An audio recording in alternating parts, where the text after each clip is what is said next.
رمضان هذا شهر الغفران يغفر ذنبي رحمن زدني من الإيمان يا رحمن أعن على الصيام. بسم الله الرحمن الرحيم وبه نستعين الصلاة والسلام على رسوله الكريم وعلى آله وأصحابه ومن تبعهم بإحسان إلى يوم الدين أما بعد رب اشرح لي صدري ويسر لي أمري واحلل عقدة من لساني يفقهوا قولي اللهم لا حول ولا قوة إلا بك. محترم و مکرم حاضرین درس، احادیث الاخلاق کے تعلق سے ہمارے درس کا سلسلہ چل رہا ہے۔ قبل اس کے کہ درس شروع کروں ایک اہم بات آپ کو بتا دوں کہ اللہ کے فضل سے ہم رمضان المبارک کے آخری عشرے سے گزر رہے ہیں، تو گزارش یہ ہے آپ تمام بھائیوں اور بہنوں سے کہ کوشش کیجئے کہ اس آخری عشرے کا ایک لمحہ بھی ایسا نہ ہو جو بغیر اللہ رب العالمین کی عبادت بندگی، اس کے ذکر و اذکار یا تلاوت قرآن کے علاوہ گزر جائے۔ کوشش کیجیے، یہ دنیا کی سب سے عظیم راتیں گزر رہی ہیں، بہت عظیم راتیں ہیں، تو اس کی خیر اور برکت سے وہی محروم رہ سکتا ہے جو واقعی جس کی تقدیر میں اللہ نے محرومی لکھی ہے۔ تو گزارش ہے آپ سب سے کہ کوشش کیجئے کہ کوئی وقت جو ہے ان 10 دنوں اور 10 راتوں کا کوئی وقت بھی ضائع نہ ہو ہمارا۔ اللہ تعالی ہمیں ان مبارک دن اور راتوں میں اعمال صالحہ اور خیر کی توفیق عطا فرمائے، آمین۔ ہمارے درس کا جو سلسلہ چل رہا ہے وہ احادیث الاخلاق کہ اخلاق اور اس سے متعلق باتوں پر آپ کے سامنے مسلسل روشنی ڈالی جا رہی ہے۔ ابھی تک تقریباً 4 دروس ہمارے غالباً 4 دروس جو ہیں اخلاق کی اچھائی، بھلائی، خیر اور والدین کے ساتھ سب سے پہلے حسن اخلاق رکھنے کے تعلق سے بیان کی گئی ہیں۔ آج کا جو درس ہے یہ بہت اہم عنوان پر ہے، وہ ہے رشتہ داری کو جوڑنا۔ جی ہاں، رشتہ داری کو جوڑنا۔ ایک بات آپ یہ سمجھ لیں کہ دین اسلام جو ہے یہ انسان کو وفاداری، اخوت، بھائی چارگی، آپسی محبت، نیکی، بھلائی، خیرخواہی اور خیر کی تعلیم دیتا ہے۔ اللہ رب العالمین سورۃ البقرہ آیت نمبر 195، سورۃ البقرہ آیت نمبر 195 میں اللہ کا ارشاد ہے وَأَحْسِنُوا إِنَّ اللَّهَ يُحِبُّ الْمُحْسِنِينَ، احسان کرو، بے شک اللہ تعالیٰ احسان کرنے والوں کو پسند کرتا ہے۔ ایک جملے میں بات کہی گئی، وَأَحْسِنُوا، احسان کرو۔ اب اس میں احسان کی تمام صورتیں داخل ہیں۔ ایک صورت تو وہ احسان ان تعبد اللہ کأنک تراہ فإن لم تکن تراہ فإنہ یراک، اللہ کی عبادت ایسی کی جائے گویا کہ ہم اللہ تعالیٰ کو دیکھ رہے ہیں، اور اگر نہیں دیکھ سکتے تو یہ ہم یقین رکھیں کہ اللہ رب العالمین ہمیں دیکھ رہا ہے۔ اور احسان کی دوسری صورت بندوں کے ساتھ، ماں باپ، بھائی بہن، بیوی بچے، رشتہ دار، خاندان، سماج کے لوگ جو ہم سے جڑے ہیں، وَأَحْسِنُوا، احسان کرو، ان سب کے ساتھ احسان کرنا ہے۔ اور احسان کا تعارف یا احسان کیا ہے یہ ہمیں شریعت بتائے گی۔ ہم جن چیزوں کو کسی کے تعلق سے احسان اور بھلائی سمجھتے ہیں ضروری نہیں کہ وہ احسان و بھلائی ہو۔ ہاں، شریعت جن چیزوں کے بارے میں بتاتی ہے کہ فلاں فلاں فلاں کام کے ذریعہ فلاں فلاں اشخاص کے ساتھ احسان کرنا چاہیے، تب ہمیں معلوم ہوتا ہے کہ اصل میں احسان ہے کیا۔ وَأَحْسِنُوا، شریعت کے دائرے میں رہتے ہوئے، شرعی تعلیمات کی روشنی میں احسنوا، احسان کرو، ان اللہ یحب المحسنین، اس لیے کہ اللہ تعالیٰ احسان کرنے والوں کو پسند کرتا ہے۔ جی ہاں، جن لوگوں کے تعلق سے شریعت نے ہمیں احسان کرنے کا حکم دیا ہے اور جن کے تعلق سے ہمیں بھلائی کرنے کی تعلیم دی گئی ہے، ان میں ایک اہم چیز ہے رشتہ داری کو جوڑنا. اور رشتہ داری کو جوڑنا یہ اخلاق کی اعلیٰ قسموں میں سے ایک عظیم قسم ہے، اور انسان کے اندر پائے جانے والے آداب جمیلہ، اچھے آداب کی ایک اعلیٰ صورت ہے. اللہ رب العالمین نے رشتہ داری کے جوڑنے کی تعلیمات دی ہے، اور اسے اللہ نے تقوی کے ساتھ جوڑا ہے. آپ دیکھیں سورۃ النساء کی آیت نمبر 1 پڑھیے. اللہ نے کہا یا ایھا الناس اتقوا ربکم الذی خلقکم من نفس واحدہ وخلق منها زوجها وبث منهما رجالا كثيرا ونساء واتقوا الله الذي تساءلون به والارحام ان اللہ كان علیکم رقیبا. اللہ نے کہا اے لوگو اتقوا ربکم، اپنے رب سے ڈرو، اپنے رب کا تقوی اختیار کرو. الذی خلقکم من نفس واحدہ، جس نے تمہیں ایک جان سے پیدا کیا. وخلق منها زوجها، اور اسی سے اللہ نے اس کے جوڑے کو پیدا کیا. وبث منهما رجالا كثيرا ونساء، اور ان دونوں کے ذریعے اللہ تعالیٰ نے بہت سارے انسانوں کو، مردوں اور عورتوں کو زمین میں پھیلا دیا. واتقوا اللہ الذی تساءلون به والارحام، جی ہاں، اور اللہ سے ڈرو. اللہ سے ڈرو کس چیز کے بارے میں؟ رشتہ داریوں کے بارے میں، جنہیں تم اللہ کے نام پر ایک دوسرے سے جوڑتے ہو.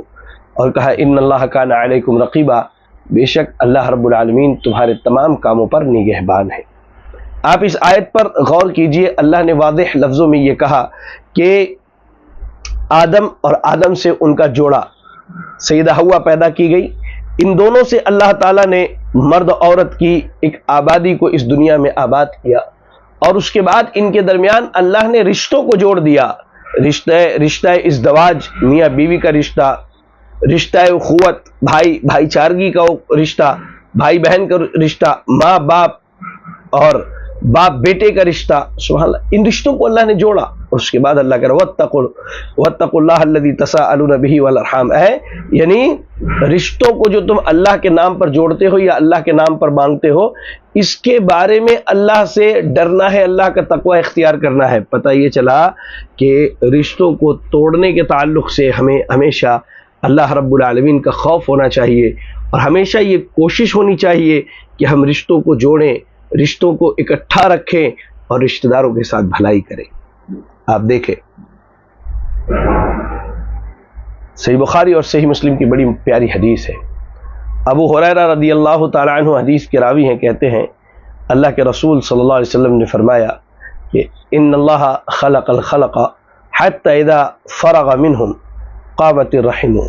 بے شک اللہ تعالیٰ نے جب تمام مخلوقات کی تخلیق کر لی اور اللہ جب اس سے فارغ ہو گیا، یعنی اللہ نے مخلوقات کی تخلیق کر لی تو اللہ کے سامنے رشتہ داری کھڑی ہو گئی. جی قامت الرحم، رشتہ داری جو ہے کھڑی ہو گئی. فقالت، اور اس نے کہا ھذا مقام العائذ من القطیعۃ، اے اللہ یہ رشتہ جوڑنے والے کا مقام ہے. تو اللہ نے کہا کہ ہاں، اما ترضین ان اصل من وصلک واقطع من قطعک؟ قالت بلا. قال فذاک لک. کہا اللہ نے رشتہ داری سے کہا کہ کیا تم اس بات سے راضی نہیں ہو کہ جو تمہیں جوڑے میں اسے جوڑ دوں، اور جو تمہیں کاٹ دے میں اسے کاٹ دوں. یا اللہ، یہ کتنی ہیبت ناک بات ہے رشتہ داری کے تعلق سے، کہ رشتہ داری نے اللہ کے سامنے التجا کی کہ اللہ رشتہ داری جوڑنے والے کے مقام و مرتبے کا خیال کر. تو اللہ تعالیٰ نے کہا کیا تم اس بات سے راضی نہیں ہو کہ جو تمہیں جوڑے میں اسے جوڑوں، یعنی میں اسے اپنے سے جوڑوں، اور جو تمہیں کاٹ دے میں اسے اپنے سے کاٹ دوں. تو اس نے رشتہ داری نے کہا کہ کیوں نہیں میرے رب. تو اللہ نے کہا کہ اب یہی بات مسلم ہو گئی کہ رشتہ داری کو جوڑنے والا یہ اللہ سے جڑا ہے، اور رشتہ داری کو توڑنے والا یہ اللہ سے ٹوٹا ہے. پھر اس کے بعد اللہ کے نبی صلی اللہ علیہ وسلم نے کہا کہ اگر تم چاہتے ہو اس بات کی تصدیق کرنا تو قرآن کی آیت پڑھو، فَهَلْ عَسَيْتُمْ إِن تَوَلَّيْتُمْ أَن تُفْسِدُوا فِي الْأَرْضِ وَتُقَطِّعُوا أَرْحَامَكُمْ أُولَٰئِكَ الَّذِينَ لَعَنَهُمُ اللَّهُ فَأَصَمَّهُمْ وَأَعْمَىٰ أَبْصَارَهُمْ. اللہ نے کہا کہ کیا تم نے نافرمانی نہیں کی اور تم نے پیٹھ نہیں پھیرا تم نے زمین میں فساد مچایا اور رشتہ داریوں کو توڑ دیا، یاد رکھو جو رشتہ داری کو توڑے اور زمین میں فساد مچائے اس پر اللہ کی لعنت ہے، اور اللہ نے ان کے آنکھوں کو اندھا اور کانوں کو اللہ تعالیٰ نے بہرا کر دیا ہے۔ اللہ اکبر، اللہ اکبر۔ آپ غور کر کے دیکھیے اس بات پر کہ رشتہ داری کے تعلق سے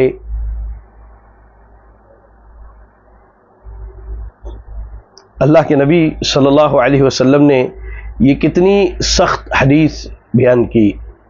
کہتے ہیں حافظ ابن کثیر رحمۃ اللہ علیہ، یہ جو آیت کریمہ میں نے آپ کے سامنے پڑھی ابھی، سورہ محمد کی 22 اور 23، سورہ محمد آیت نمبر 22 اور 23، حافظ ابن کثیر رحمہ اللہ فرماتے ہیں کہ ھذا نہی عن الافساد فی الارض عموماً، کہا کہ اس آیت میں اللہ نے زمین پر فساد مچانے سے ایک عام بات کہہ کے منع کیا ہے، لیکن فسادوں میں رشتہ داری کو توڑنا یہ بہت بڑا فساد ہے، تو اللہ نے خاص طور سے وَتَقَطَّعُوا أَرْحَامَكُمْ کا ذکر کیا کہ خاص طور سے جو ہے رشتہ داری کو توڑنے والے فساد کا اللہ نے تذکرہ کیا، بلکہ اللہ تعالیٰ نے زمین میں اصلاح، رشتوں کو جوڑنے اور قرابت داروں اور اہل خاندان کے ساتھ بھلائی اور احسان کرنے کا اللہ تعالیٰ نے حکم دیا ہے۔ آئیے میں آپ کو ایک حدیث کی طرف لے چلوں۔ ام المومنین عائشہ صدیقہ رضی اللہ تعالی عنہا ارشاد فرماتی ہیں، اللہ کے نبی صلی اللہ علیہ وسلم نے فرمایا الرحم معلقۃ بالعرش تقول من وصلنی وصلہ اللہ ومن قطعنی قطعہ اللہ، کہتی ہے کہ اللہ کے نبی نے فرمایا کہ رشتہ جو ہے یہ عرش سے معلق ہے، عرش سے لٹکی ہوئی چیز ہے، اور یہ کہتی ہے کہ جو مجھے جوڑے اللہ تو اسے جوڑ، اور جو مجھے توڑ دے اللہ تو اسے توڑ دے۔ یہ صحیح مسلم کی حدیث ہے۔ اہل علم فرماتے ہیں کہ اس میں احتمال ہے، یا تو یہ خبر دی گئی ہے یا یہ رشتے کی دعا ہے۔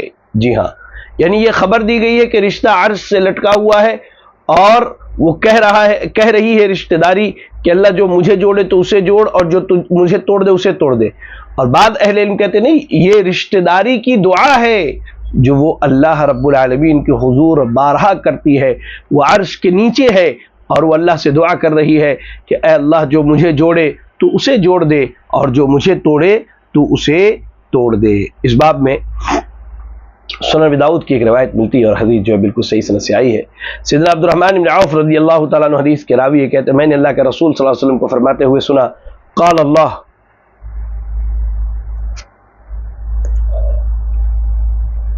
اللہ نے کہا انا الرحمن وہی الرحیم، کہ میں رحمان ہوں اور وہ رحیم ہے۔ رشتے کو عربی میں، رشتہ داری کو عربی میں رحیم کہتے ہیں۔ شققت لها اسما من اسمی، کہا کہ میں نے اپنے نام رحمان سے یہ رحم کو نکالا ہے۔ من وصلها وصلته، تو جو اسے جوڑے میں اسے جوڑتا ہوں، اور جو اسے توڑ دے میں اسے توڑتا ہوں۔ کہتے ہیں کہ یہ حدیث قدسی ہے، یہ حدیث قدسی ہے۔ جی ہاں، اللہ کے نبی نے فرمایا اللہ تعالیٰ کہتا ہے۔ تو رحمان جو ہے یہ اللہ رب العالمین کا نام ہے، اور اللہ تعالیٰ نے اپنے ہی نام سے اس لفظ رحم کو نکالا ہے، تو اس سے رشتہ داری کی عظمت، اس کی رفعت شان اور اس کی بلندی اور اس کے مقام کا اندازہ ہوتا ہے کہ اللہ رب العالمین نے اپنے نام سے اسے نکالا، اور یہ اندازہ ہوتا ہے کہ رشتے کی اہمیت اللہ تعالیٰ کے نزدیک کیا ہے۔ سبحان اللہ۔ آئیے میں آپ کو ایک اور پیاری حدیث سناتا ہوں۔ عمرو ابن عبسہ السلمی، عمرو ابن عبسہ السلمی کہتے ہیں کہ کنت وانا فی الجاہلیۃ اظن ان الناس علی ضلالۃ وانہم لیسوا علی شیء وہم یعبدون الاوثان، کہتے ہیں کہ میں زمانہ جاہلیت میں تھا، لیکن میری فکر یہ تھی کہ میں یہ سمجھتا تھا کہ سارے لوگ گمراہی پر ہیں اور وہ کسی دین پر نہیں ہیں، حالانکہ وہ لوگ بتوں کی عبادت کرتے تھے۔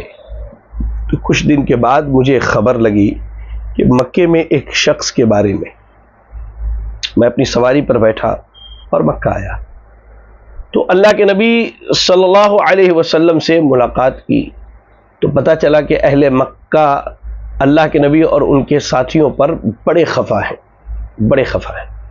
پھر کہتے ہیں کہ میں اللہ کے نبی کی طرف متوجہ ہوا اور مکے میں ان کے پاس آیا تو میں نے ان سے کہا کہ ما انتا آپ کا کیا معاملہ ہے؟ آپ نے کہا انا نبی، میں نبی ہوں۔ تو کہا کہ کیا نبی؟ نبی سے مراد کیا ہے؟ تو اللہ کے نبی نے کہا ارسلنی اللہ، اللہ نے مجھے، ارسلنی اللہ رب العالمین نے مجھے بھیجا ہے۔ تو عمرو ابن عبسہ سلمی رضی اللہ تعالیٰ عنہ کہتے کہ میں نے کہا کہ بِأَيِّ شَيْءٍ أَرْسَلَكَ، اللہ نے آپ کو کیا دے کر کے بھیجا ہے، یعنی آپ کی تعلیمات کیا ہے، آپ لوگوں کو کس چیز کی دعوت دیتے ہیں؟ تو اللہ کے نبی نے فرمایا ارسلنی بصلۃ الارحام، اللہ نے مجھے رشتوں کو جوڑنے کے ساتھ بھیجا ہے، وکسر الاسنام، بتوں کو توڑنے کے لیے بھیجا ہے، وان یوحد اللہ لا یشرک بہ شیئا، اور ایک اللہ کی عبادت کی دعوت اور شرک سے روکنے کے لیے بھیجا ہے۔ کہتے ہیں کہ پھر میں نے سوال کیا فمن معک علی ھذا، تو آپ کی اس دعوت پر کون آپ کا ساتھ دے رہا ہے؟ تو اللہ کے نبی نے کہا حر و عبد، آزاد لوگ بھی ہیں اور غلام لوگ بھی ہیں۔ اور خود عمرو ابن عبسہ کہتے ہیں کہ ان دنوں اللہ کے نبی کے ساتھ ابو بکر تھے، بلال تھے، اور وہ لوگ تھے جو آپ پر ایمان لائے تھے۔ تو انہوں نے کہا کہ انی متبعک، آپ نے جو دعوت پیش کی ہے مجھے بڑی پسند آئی ہے، تو میں آپ کی اتباع کرنا چاہتا ہوں۔ تو اللہ کے نبی نے کہا کہ تم میری اتباع نہیں کر سکتے، کیا تم یہ نہیں دیکھتے ہو کہ میرا اور میرے لوگوں کا حال اہل مکہ کے ساتھ کیا ہے؟ لہذا فی الحال تم چلے جاؤ اپنے اہل و عیال میں، جب میرے بارے میں سننا کہ میری دعوت بالکل عام ہو گئی ہے اور لوگ بڑی تعداد میں دین میں داخل ہو رہے ہیں تو تم میرے پاس چلے آنا۔ تو اس حدیث کو امام مسلم نے روایت کیا ہے۔ میرے بھائی اور میری بہنوں، اب ذرا اس حدیث پر آپ غور کیجئے، کیا بہترین حدیث ہے کہ اللہ کے نبی صلی اللہ علیہ وسلم ابتدائی دعوت ہے، بالکل دعوت کا بالکل آغاز ہے، ایک دم آغاز، بالکل آغاز ہے اللہ کے نبی کی دعوت کا، اور ایمان لانے والے چند ایک لوگ ہیں، جس میں راوی بیان کرتے ہیں کہ ابو بکر ہیں، بلال ہیں اور کچھ لوگ ہیں۔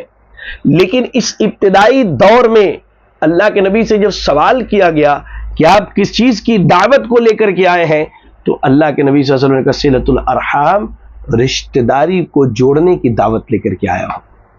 حالانکہ آپ دیکھیے حیرانگی کی بات یہ ہے کہ آپ کو یہ علم ہوگا جنہوں نے سیرت پڑھی ہوگی کہ عرب کے لوگ اللہ کے نبی کے بارے میں کیا شکایت کرتے تھے کہ یہ شخص جو ہے اس کی دعوت کی وجہ سے آج باپ بیٹے میں دوری ہو گئی، ماں بیٹی میں دوری ہو گئی، میاں بیوی میں دوری، یعنی مشرکین مکہ یہ کہتے تھے کہ آپ کی دعوت کی وجہ سے رشتہ داریاں ٹوٹ رہی ہیں، اور اللہ کے نبی یہ کہہ رہے ہیں کہ میں جس چیز کی دعوت لے کر کے آیا وہ یہ ہے کہ رشتہ داری کو جوڑنے کی دعوت لے کر کے آیا ہوں۔ سبحان اللہ۔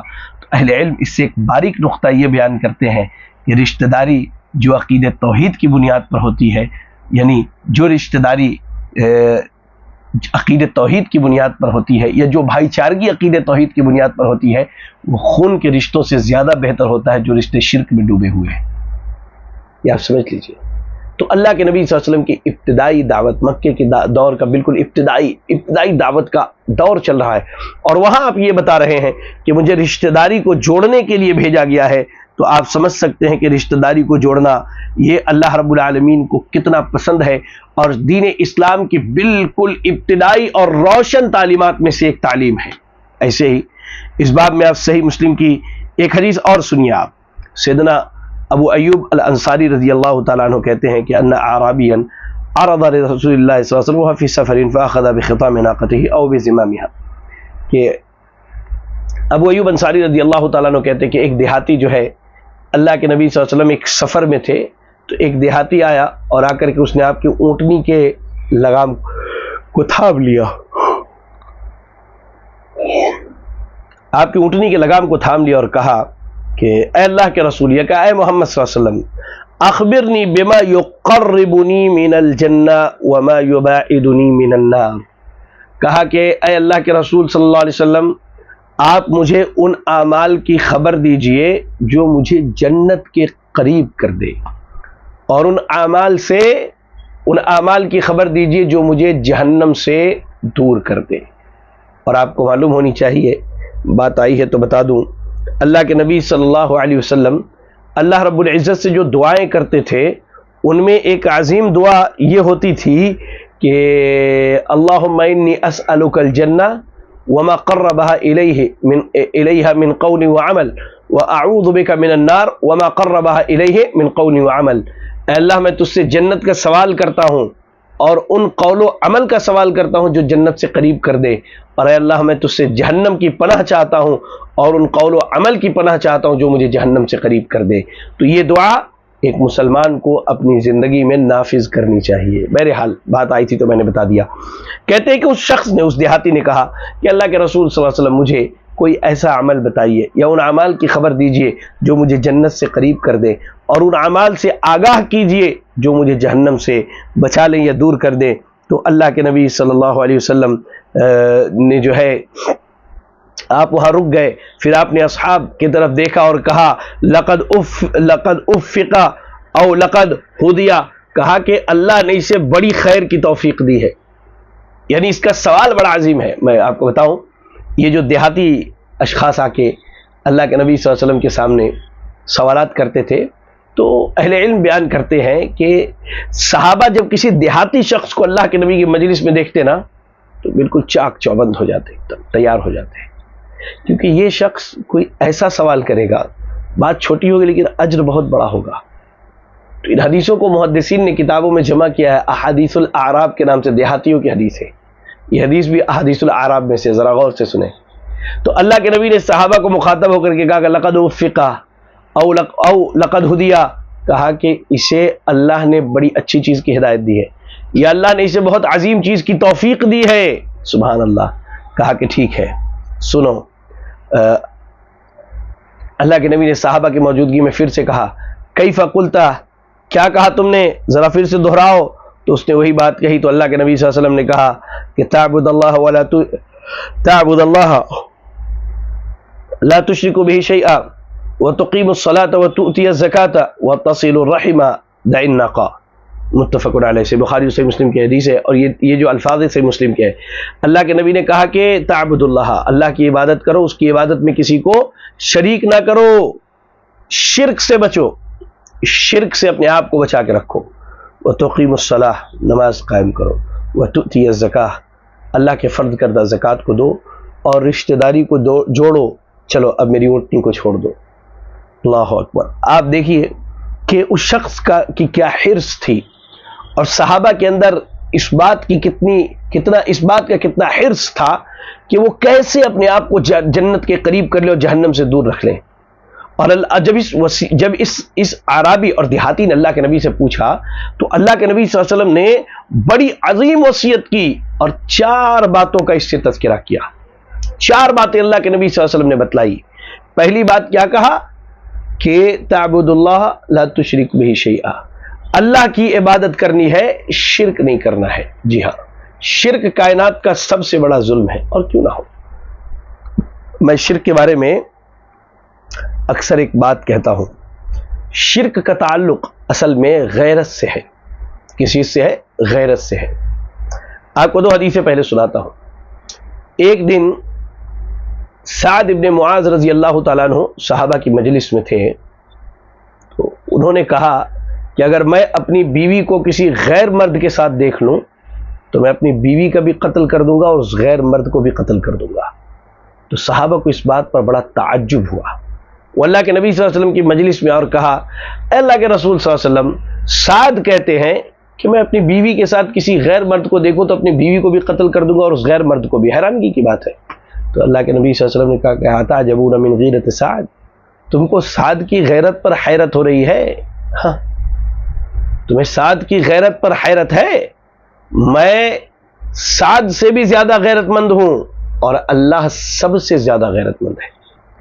اب دیکھیے یہاں ایک مثال دی گئی. انہوں نے کیا کہا کہ بیوی کے ساتھ کسی کو دیکھوں تو قتل کر دوں. بیوی کا تعلق انسان کے سب سے نجی اور قریبی شے سے ہوتا ہے. اب اس کو ایک مثال سے سمجھیے. 2 بھائی اگر ہیں تو دونوں مل کر کے ایک گاڑی خریدیں تو چلا سکتے ہیں. 2 بھائی ایک تجارت کر لیں تو دونوں بھائی اس تجارت کو مل کے سنبھال سکتے ہیں. ایک عمارت تعمیر کرے 2 بھائی مل کے رہ سکتے ہیں، لیکن یہی 2 بھائی ایک عورت سے شادی کر کے نہیں رہ سکتے. ایک عورت سے نکاح کرے اور دونوں اس کے ساتھ زندگی گزارے، یہ ان تینوں کی غیرت کو برداشت نہیں ہے۔ سوچئے، انسان جسے اللہ نے پیدا کیا یہ اپنی نجی چیز میں کسی کی شراکت برداشت نہیں کرتا، تو اللہ تعالیٰ جو خالق کائنات، مالک ارض و سما ہے، جس نے کن کے کلمے کے ذریعہ ساری کائنات کو پیدا کیا، اللہ اکبر، یہ حیرانگی کی بات ہے۔ میں عموماً تفسیر قرآن میں یہ بات ذکر کرتا ہوں جب یہ آیت آتی کن فیکن کی، کہ اللہ نے کلمہ کن سے ساری کائنات اور کائنات کے ذرے ذرے کو بنایا، تو کیا وہ اللہ اس بات کا محتاج ہے کہ اس کے یعنی اس تک پہنچنے کے لیے، اس زندہ رب تک پہنچنے کے لیے مرے ہوئے فوت شدہ مردوں کا وسیلہ لے کر کے جایا جائے؟ وما قدر اللہ حق قدرہ، یہ بات ویسے ہی ہے جیسے یہودیوں نے اللہ کی قدر نہیں کی، آج مسلمان بھی اللہ کی قدر نہیں کر رہے۔ یاد رکھیں، شرک کا تعلق غیرت سے ہے، غیرت سے، اور اللہ کی غیرت یہ برداشت نہیں کرتی کہ اللہ کے نجی چیزوں میں اللہ کے کسی بندے کو شریک کیا جائے، اور ایسا بندہ جسے اللہ نے پانی کے حقیر قطرے سے پیدا کیا ہے، حقیر قطرے سے، اللہ حقیر قطرے سے پیدا کیا ہے، تو اللہ کے نبی صلی اللہ علیہ وسلم نے کہا کہ تم اللہ کی عبادت کرو، شرک نہ کرو۔ توحید کی دعوت دی آپ نے، شرک سے برات کا حکم دیا، پھر اسے نماز پڑھنے کا حکم دیا جسے اللہ تعالیٰ نے اپنے بندوں پر فرض کیا ہے، اور عقید توحید کے بعد سب سے عظیم شے ہے دین اسلام میں، اور سب سے عظیم عبادت ہے۔ اور اس کے بعد اللہ رب العالمین نے کہا کہ اللہ نے اگر تمہیں مال دیا ہے تو اس مال کو اللہ کی راہ میں خرچ کرو اور زکوٰۃ کی صورت میں ادائیگی کرو۔ اور اس کے بعد اللہ کے نبی صلی اللہ علیہ وسلم نے جو اہم بات کہی وہ یہ کہ میرے بھائی رشتہ داری کو جوڑیے۔ تو پتہ یہ چلا کہ رشتہ داری کا جوڑنا یہ دین اسلام کی عظیم ترین تعلیمات میں سے ایک بہت عظیم تعلیم ہے۔ اس کے بعد جو ہے میں آپ کے سامنے صحیح بخاری کی ایک حدیث پیش کروں، اور اس لفظ کے ساتھ یہ روایت کئی مقامات پر آئی ہے۔ ابو ہریرہ رضی اللہ تعالیٰ عنہ کہتے ہیں کہ اللہ کے رسول صلی اللہ علیہ وسلم نے فرمایا، ان الرحم شجرۃ من الرحمن فقال اللہ من وصلک وصلتہ ومن قطعک قطعتہ۔ رحم جو ہے، لفظ رحیم یہ رحمان سے نکلا ہوا ہے، اس سے مشتق ہے، اس لفظ سے یہ لفظ بنا ہے۔ تو کہا کہ اللہ نے کہا کہ جو تجھے جوڑے گا میں اسے جوڑوں گا، اور جو تجھے کاٹ دے گا میں اسے کاٹ دوں گا۔ اللہ اکبر، اللہ اکبر، اللہ اکبر۔ اور اس تعلق سے مزید ادب المفرد کی روایت کے الفاظ میں زیادتی یہ ہے کہ کہا کہ اللہ کے نبی نے فرمایا لہا لسان طلق ذلق یوم القیامہ، کہا کہ اللہ تعالیٰ قیامت کے دن جو ہے رشتہ داری کو ایک زبان بھی دے گا، فصیح زبان جو بات کرے گی اور اللہ رب العالمین سے اس وعدے کا مطالبہ کرے گی جو اللہ نے اس سے کیا ہے کہ جو اسے جوڑے اللہ اسے جوڑے، اور جو اسے توڑ دے اللہ اسے توڑ دے۔ اس لیے رشتہ داری کے بارے میں اللہ رب العالمین سے ہمیشہ خوف کرنا چاہیے، اللہ رب العالمین سے ہمیشہ ڈرنا چاہیے۔ آپ اس تعلق سے دیکھیں، انس بن مالک رضی اللہ تعالیٰ عنہ ایک روایت بیان کرتے ہیں، صحیح بخاری اور صحیح مسلم کی روایت ہے، کہا اللہ کے رسول نے فرمایا من احب ان یبسط له فی رزقہ وینسأ له فی اثرہ فلیصل رحمہ۔ جو آدمی یہ چاہتا ہے کہ اس کے رزق میں کشادگی کر دی جائے، اس کے رزق کو پھیلا دیا جائے اور اس کی عمر میں اضافہ کر دیا جائے، تو وہ رشتہ داری کو جوڑے۔ سبحان اللہ۔ اب آپ یہاں دیکھیے، اب آپ یہاں غور کیجئے، من احب ان یبسط له فی رزقہ، جو یہ پسند کرتا ہے کہ اس کے رزق میں کشادگی کر دی جائے۔ کشادگی کے دو معنی، ایک تو اللہ تعالیٰ رزق بڑھا دے، ایک معنی یہ ہے، اور دوسرا معنی یہ کہ اللہ جتنا دے رہا ہے اللہ تعالیٰ اس میں برکت ڈال دے اور انسان کی طبیعت کو اللہ مطمئن کر دے۔ ورنہ انسان کی طبیعت کیا ہے؟ اللہ کے نبی نے کہا کہ سونے کی ایک وادی دے دیجئے تو ابن آدم دوسری وادی کے تلاش میں نکل جاتا ہے، لیکن اللہ نے کہا، اللہ کے نبی نے کہا رشتہ داری جوڑیں گے تو اللہ تعالیٰ طبیعت کے اندر اطمینان، سکون، اور کہہ لیجئے کہ ایک دم ایسی طبیعت اللہ بنا دے گا کہ اللہ نے جتنا دیا ہے بندہ اس میں راضی ہوگا، اللہ سے خوش ہوگا، اور اللہ اس کم کے اندر برکت عطا فرما دے گا. اور کہا اس کے بعد کہ عمر میں اضافہ ہو جائے گا، عمر اس کی بڑھا دی جائے گی. تو اس بارے میں شیخ الاسلام امام تیمیہ رحمۃ اللہ علیہ کا ایک قول میں آپ کو سناؤں. آپ کہتے ہیں کہ بعض لوگوں نے کہا کہ اس سے مراد یہ ہے کہ اللہ تعالیٰ جو ہے اس کی عمر میں برکت دے دے گا. جی ہاں، اللہ اس کی عمر بڑھائے گا نہیں، اللہ عمر میں برکت دے دے گا. کس طور پر؟ ایک آدمی 100 سال زندہ رہ کے اتنا خیر اور نیکی اکٹھا نہیں کر پاتا ہے جتنا ایک آدمی رشتہ داری کو جوڑنے کی وجہ سے 40 سال کی عمر پاتا ہے، لیکن اللہ تعالیٰ خیر برکت بھلائیاں اس کے حصے میں ڈال دیتا ہے. امام تیمیہ آگے چل کے کہتے ہیں اس لیے کہ موت اور رزق یہ دونوں چیزیں ماں کے پیٹ میں لکھ دی جاتی ہیں، اور یہ ان تقریر کے ان حصوں میں سے ہے جو بالکل فکسڈ ہے. تو اب اس کا مفہوم یہی بنتا ہے کہ اللہ تعالیٰ رزق میں برکت دیتا ہے، طبیعت کے اندر اطمینان دیتا ہے، اور اللہ تعالیٰ عمر میں برکت دیتا ہے. اور کیا ہے کہ اللہ تعالیٰ اس کی عمر میں اللہ تعالیٰ برکت دیتا ہے. اور اس کا دوسرا معنی محققین نے یہ لکھا ہے کہ اللہ نے دونوں چیزیں لکھی ہے، اور اللہ فرشتے کو حکم دیتا ہے کہ اگر اس نے رشتہ داری کو جوڑا تو اس کی عمر 50 سے بڑھا کے 60 کر دی جائے، اور اگر نہیں جوڑا تو 50 پر ہی اس کی موت ہو جائے. اللہ نے دونوں چیزیں لکھی ہیں. جی ہاں، اور ان دونوں معنوں کا احتمال اس کے اندر پایا جاتا ہے. سبحان اللہ و بحمدہ سبحان اللہ العظیم. اللہ کے نبی صلی اللہ علیہ وسلم ارشاد فرماتے ہیں کہ مسند امام جامع ترمذی کی ایک روایت ہے، اللہ کے نبی صلی اللہ علیہ وسلم نے فرمایا، ابو ہریرہ رضی اللہ تعالیٰ عنہ حدیث کے راوی ہیں کہ تعلموا من انسابکم ما تصلون به ارحامکم. کہا کہ اپنے بچوں کو اپنے نسب کی تعلیم دو. نسب سے مراد یہ ہے کہ اپنے خاندان کے لوگوں کی پہچان کرواؤ، اپنے بچوں کو اپنے خاندان کے لوگوں کی پہچان کرواؤ. ما تصلون به ارحامکم، خاندان کے وہ افراد جن سے تمہیں رشتہ جوڑنا ہے. جی ہاں، جن رشتہ داروں سے رشتہ جوڑنا ہے ان رشتہ داروں کی پہچان اپنے بچوں کو کرائیے، اس لیے کہ رشتہ داری کو جوڑنا یہ آپس میں محبت کو کھینچ لاتا ہے، اور یہ مال میں بڑھوتری، برکت اور اضافے کا ذریعہ ہے، اور عمر میں برکت اور اضافے کا بہترین ذریعہ ہے. اور ایک اس باب میں آج کے درس میں ایک آخری حدیث، بڑی پیاری حدیث ہے.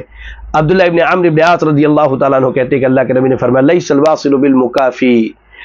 رشتہ داری یہ نہیں ہے کہ اس نے خیر کیا تو میں بھی خیر کروں، یہ بھلائی کرے تو میں بھی بھلائی کروں، یہ دے رہا ہے تو میں بھی دوں.